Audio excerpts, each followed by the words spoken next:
Na nossa segunda dica importante, a gente agora vai falar com vocês um pouquinho sobre as principais bancas examinadoras de concurso, o perfil dessas bancas, né?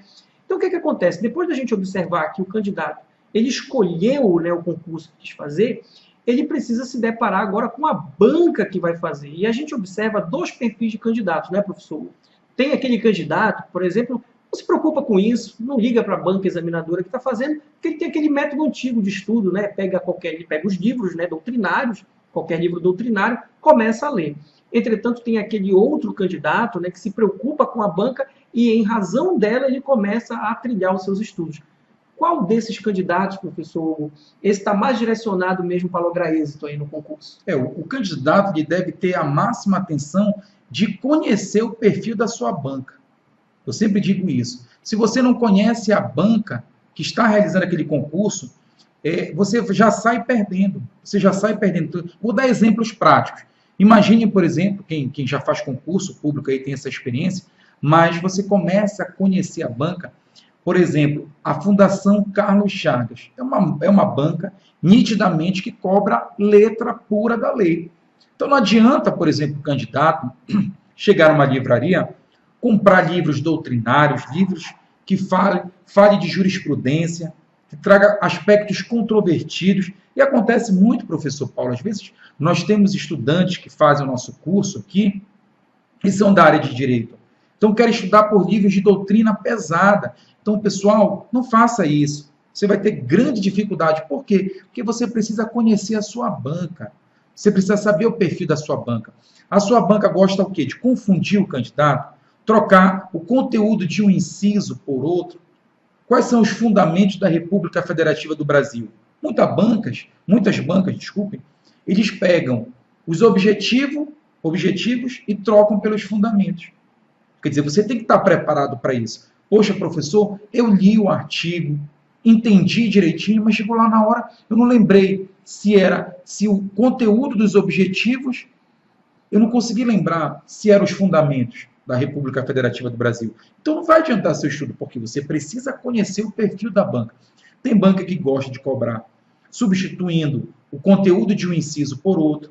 Tem banca que gosta de colocar uma casca de banana, essa é a verdade, induzindo o candidato a erro. Então você só vai saber efetivamente o perfil da sua banca se você começar a resolver questões, se você começar a resolver as provas daquele concurso, provas dos anos anteriores, e aí você vai sentindo como o teu examinador gosta de perguntar. E outra coisa, professor Paulo, eu acredito também, você pode falar um pouco sobre isso, eu acho que isso também se torna, assim, até mesmo, vamos dizer, um suicídio. O candidato vai fazer um concurso, por exemplo, vamos colocar aqui, do Ministério Público do Estado do Pará, que vem de uma banca tradicionalmente ali de FADESP. E o aluno que está estudando começa a baixar a prova da banca da FCC. Então, é um suicídio isso, gente. Então, professor Paulo, explica um pouquinho por que é um suicídio. Por quê? O que vai dar aí? O que não vai estar alinhavado aí o aluno nesse ponto? Isso, mais uma vez, é a questão do perfil da banca, né? Como o professor Hugo falou, você vai observar que existem bancas que costumam contextualizar a questão, né? Exigem um pouquinho mais do aluno. E existem as bancas, como o professor Hugo deu o exemplo da Fundação Carlos Chagas, que costuma cobrar a letra da lei.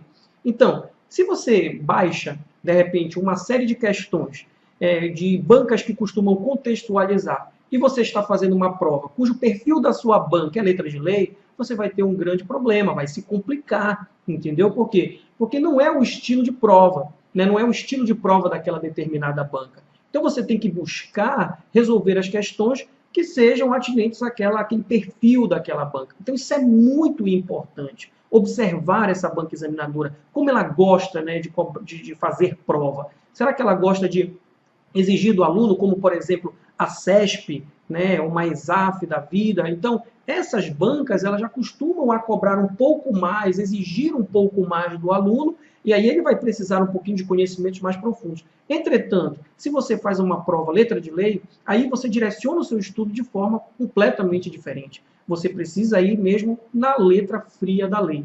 Ok? Então essa é uma dica muito importante que você precisa estar atento, o perfil da sua banca. Não deixe nunca de analisar a banca examinadora que vai prestar o seu concurso. E aliado a isso, é importante que você saiba, caro candidato, você que está se preparando para um concurso, que o nosso próximo tópico que nós vamos explicar, e tem tudo a ver com o que a gente está falando, professor Paulo, é o chamado edital sintetizado, pessoal. Edital sintetizado.